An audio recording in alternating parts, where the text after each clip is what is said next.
नमस्कार, मैं हूं wing commander doctor Rakesh Kumar Prashar. Safety Gita के 8वें एपिसोड में आपका स्वागत है। दोस्तों, पिछले सप्ताह हमने अपने सुरक्षा प्रयासों में भगवद गीता के एक श्लोक से केंद्रित प्रयास अर्थात फोकस्ड एफर्ट के महत्व के बारे में जाना था। आज का हमारा श्लोक हमें आत्मज्ञान अर्थात सेल्फ नॉलेज के बारे में बताता है। आज का हमारा श्लोक है भगवद गीता के 18वें अध्याय का 37वां श्लोक, जो इस प्रकार है। यत् दग्रे विश्व परिणामे मृतोपम तत्सुखम सात्विकम प्रोक्तम आत्मबुद्धि प्रसादजम।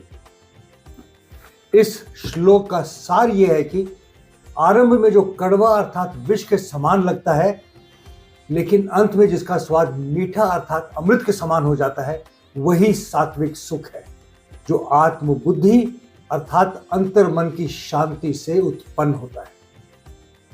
दोस्तों, सुरक्षा के संदर्भ में अगर हम इस श्लोक की प्रासंगिकता देखें तो सेफ्टी रूल्स और प्रोसीजर्स का पालन करना शुरू में कठिन और अनुशासन भरा लग सकता है, लेकिन अंत में इन नियमों का पालन करने का परिणाम हमेशा सकारात्मक होता है। ये हमें और हमारे साथियों को सुरक्षित रखता है, जिससे कार्यस्थल पर दुर्घटनाओं की संभावना कम होती है, जिससे हम सभी को शांति, संतुष्टि और खुशी मिलती है कि हमने अपने और अपने साथियों की सुरक्षा के लिए सही कदम उठाए हैं। लगातार सुरक्षा नियमों का पालन करने से एक मजबूत सेफ्टी कल्चर का निर्माण होता है, जहां सभी कर्मचारी सुरक्षा को प्राथमिकता देते हैं। जैसे प्रारंभिक कठिनाई और अनुशासन के बाद अमृत जैसे सुख मिलता है, वैसे ही सुरक्षा के प्रति सजगता और नियमों का पालन करने से कार्यस्थल पर अमृत समान सुरक्षा सुनिश्चित होती है, जो हमें दीर्घकालिक सुख और संतुष्टि प्रदान करती है। इसलिए प्रारंभिक कठिनाइयों के बावजूद हमें सुरक्षा नियमों का पालन करते रहना चाहिए, क्योंकि ये केवल हमारे कार्यस्थल के लिए नहीं, हमारे पूरे संगठन के लिए भी अत्यधिक लाभकारी होगा। तो चलिए अब इस श्लोक से हम सुरक्षा के संबंधित कुछ महत्वपूर्ण सबक उदाहरणों के साथ सीखने की कोशिश करें। पहला सबक है सुरक्षा के प्रति समर्पण अर्थात dedication to safety. Safety protocols का स्पष्ट रूप से पालन करना सुरक्षा में सफलता की कुंजी है। सुरक्षा के प्रति समर्पण का मतलब है कि हम हर समय सुरक्षा को सर्वोच्च प्राथमिकता देते हैं, बेशक वो हमारी अपनी सुरक्षा या कार्यस्थल में हमारे साथियों की सुरक्षा हो। हम सभी सेफ्टी प्रोटोकॉल्स को स्ट्रिक्टली फॉलो करते हैं, हम हर समय सतर्क रहते हैं और हम किसी भी संभावित खतरे को नजरअंदाज नहीं करते हैं। ऐसा करने से दुर्घटनाओं की संभावना कम हो जाती है। जब हम सुरक्षा के प्रति समर्पित रहते हैं तो हमारा आत्मविश्वास और मनोबल दोनों बढ़ते हैं, जो हमारी कार्यकुशलता को भी बढ़ाने में मदद करता है। जब सब लोग मिलकर सुरक्षा के लिए समर्पित होते हैं तो ये एक पॉजिटिव सेफ्टी कल्चर को जन्म देता है, जहां सभी लोग एक दूसरे का ख्याल रखते हैं। अनुशासन, शिक्षा और प्रशिक्षण, नियमित रूप से सुरक्षा की समीक्षा और सुधार करने से सुरक्षा के प्रति समर्पण विकसित होता है, जिससे एक सुरक्षित और स्वस्थ कामकाजी वातावरण सुनिश्चित होता है। दूसरा सबक है दीर्घकालिक सोच अर्थात लॉन्ग टर्म थिंकिंग। शुरू में सुरक्षा नियमों और प्रक्रियाओं का पालन करना कठिन और असुविधाजनक हो सकता है, जैसे अपने व्यक्तिगत सुरक्षा उपकरण अर्थात पीपीई पहनना, सुरक्षा उपकरणों का उपयोग करना, सेफ्टी ट्रेनिंग और मॉक ड्रिल्स में भाग लेना आदि। लेकिन हमें फिर भी तात्कालिक असुविधा के बावजूद इन सुरक्षा उपायों का पालन दीर्घकालिक लाभ के लिए करते रहना चाहिए, क्योंकि इनका अंतिम परिणाम हमेशा मधुर और फायदेमंद होता है। सेफ्टी प्रोटोकॉल्स का पालन न केवल दुर्घटनाओं से हमारा बचाव करते हैं, बल्कि हमारे सहकर्मियों, हमारे परिवार और हमारे संगठन को भी लंबे समय तक सुरक्षित रखते हैं। उदाहरण के लिए, एक निर्माण स्थल पर ऊंचाई पर काम करते समय हर बार सेफ्टी हार्नेस का उपयोग करना चाहिए, भले ही वह कठिन, असुविधाजनक और समय लेने वाला ही क्यों ना हो। तीसरा सबक है शांति और मानसिक संतुलन अर्थात पीस एंड मेंटल स्टेबिलिटी। जब हम सुरक्षा नियमों का पालन करते हैं तो हमें आत्मिक शांति और संतुष्टि मिलती है कि हमने सही काम किया है और कोई नियम नहीं तोड़ा है। जब हमारा मन स्थिर और संतुलित रहता है तो इसका परिणाम हमारे काम में भी स्पष्ट रूप से दिखाई देता है। यही नहीं, जब हम तनाव मुक्त रहते हैं तब हम किसी भी आपात स्थिति में भी सही निर्णय लेने में सक्षम होते हैं। उदाहरण के लिए, जो कर्मचारी सेफ्टी ट्रेनिंग और मॉक ड्रिल्स अटेंड कर चुके हैं वे इमरजेंसी सिचुएशंस में भी शांत और संयमित रहते हैं, क्योंकि वे पहले से ही स्थिति के लिए तैयार रहते हैं और उन्हें पता रहता है कि उन्हें उस हालात में क्या करना है। इस तरह जब असली इमरजेंसी आती है तो वे घबराने के बजाय जल्दी और सही तरीके से कार्रवाई कर सकते हैं। चौथा सबक है नियमितता और अनुशासन, अर्थात कंसिस्टेंसी एंड डिसिप्लिन।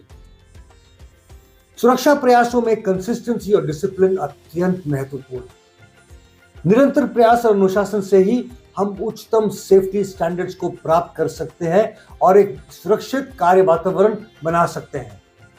अगर हम नियमित रूप से सुरक्षा नियमों का पालन करें और अपने कार्यस्थल में अनुशासन बनाए रखें तो ही हम दुर्घटना और खतरों को कम कर सकते हैं। इसके लिए नियमों को लागू किया जाना चाहिए, सेफ्टी प्रोटोकॉल्स का पालन किया जाना चाहिए और किसी भी बदलाव या खतरनाक स्थिति को ठीक करने के लिए तुरंत कार्रवाई की जानी चाहिए। इससे सभी कर्मचारियों में सुरक्षा की भावना मजबूत होती है और एक सुरक्षित कार्य वातावरण बनता है। अनुशासन से सभी कर्मचारियों में सुरक्षा के प्रति विश्वास और भरोसा बढ़ता है, जो एक पॉजिटिव सेफ्टी कल्चर विकसित करने में सहयोग करता है। पांचवा सबक है निरंतर प्रयास और सुधार, अर्थात कंटिन्यूअस एफर्ट एंड इंप्रूवमेंट। सुरक्षा में उत्कृष्टता प्राप्त करने के लिए निरंतर प्रयास और सुधार बहुत जरूरी है। इसके लिए नियमित सेफ्टी ट्रेनिंग और मॉक ड्रिल्स आयोजित करने चाहिए ताकि कर्मचारी हर स्थिति का सामना करने के लिए हमेशा तैयार रहे। सुरक्षा प्रक्रियाओं की नियमित समीक्षा और ऑडिट से यह सुनिश्चित होता है कि नियम सही से लागू हो रहे हैं। इसके साथ ही खुला संवाद यानी कि ओपन कम्युनिकेशन और कर्मचारियों की सक्रिय भागीदारी भी आवश्यक है, ताकि यह सुनिश्चित किया जा सके कि हर कोई सुरक्षा को प्राथमिकता दे और हर समय सतर्क रहे। क्योंकि टेक्नोलॉजी में लगातार सुधार होता रहता है, इसलिए यह भी बेहद महत्वपूर्ण है कि हम खुद को नई जानकारी और नए तौर तरीकों से लगातार अपडेट रखें, ताकि हम न केवल सुरक्षित रहे बल्कि अपने सुरक्षा प्रदर्शन में भी सुधार करें। इस तरह के प्रयास सुरक्षा को लगातार बेहतर बनाते हैं और एक सुरक्षित कार्यस्थल सुनिश्चित करते हैं। उदाहरण के लिए, हमें अपने कार्यस्थल में नए सुरक्षा उपकरणों और तकनीकों को अपनाना चाहिए, क्योंकि ये हमारे काम को केवल आसान ही नहीं बल्कि सुरक्षित भी बनाते हैं। इतना ही नहीं, हमें अपने पुराने उपकरणों को भी नियमित रूप से जांच करते रहना चाहिए ताकि ये सुनिश्चित हो सके कि वे पूरी तरह से फंक्शनल और एफिशिएंट हैं। छठा सबक है सुरक्षा संस्कृति का निर्माण, अर्थात development of a safety culture. दोस्तों, जो सुख आत्मा की स्पष्टता और समझ से मिलता है वह सबसे अच्छा होता है। सुरक्षा की दृष्टि से हमें यह समझना चाहिए कि जब सभी स्तरों पर सभी कर्मचारी नियमित रूप से सभी सेफ्टी प्रोटोकॉल्स का पालन करते हैं और अपनी और एक दूसरे की सुरक्षा के लिए समझदारी और सतर्कता के साथ काम करते हैं, तो संगठन में एक साउंड सेफ्टी कल्चर डेवलप होता है, जहां सभी कर्मचारी सुरक्षित और संतुष्ट रहते हैं। एक मजबूत सेफ्टी कल्चर कर्मचारियों को सुरक्षित महसूस कराता है, जिससे उनका मनोबल और उनकी उत्पादकता में भी बढ़ोतरी होती है। सुरक्षा नियमों का पालन करने से दुर्घटनाओं और नुकसान की संभावना कम होती है, जिससे कंपनी को कानूनी और वित्तीय समस्याओं से भी बचाया जा सकता है। इसके अलावा यह संगठन की छवि को भी सुधारती है और कर्मचारियों की संतुष्टि और वफादारी को भी बढ़ाती है। इन सभी से संगठन की प्रॉफिटेबिलिटी में बेहद सुधार होता है। Win win for everybody. यहां एक रियल लाइफ स्टोरी सुनाना चाहता हूं जो इस श्लोक से संबंधित सुरक्षा के पाठों को दर्शाती है।